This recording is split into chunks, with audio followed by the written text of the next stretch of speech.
Quelques jours après la mort de l'opposant russe Alexeï Navalny, les États membres de l'Union se sont entendus mercredi sur un 13e train de sanctions contre Moscou, ainsi que des entreprises turques, chinoises et nord-coréennes accusées de fournir à la Russie des technologies de pointe et des fournitures militaires fabriquées en Europe.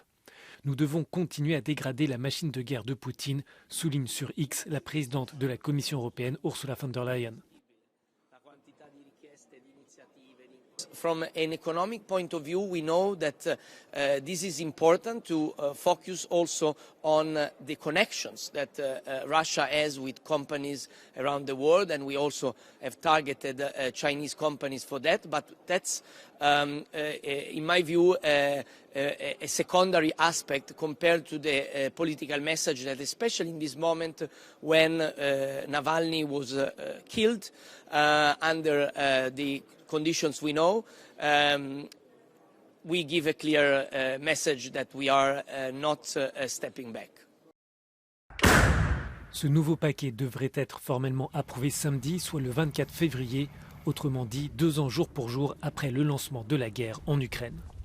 Toutefois, l'impact des sanctions européennes contre Moscou au cours de ces 2 années est contesté. La Russie a connu en 2023 une croissance de 3,5%, soit plus que la plupart des États membres. L'activité économique russe devrait demeurer positive cette année encore à 2,6% selon le Fonds monétaire international.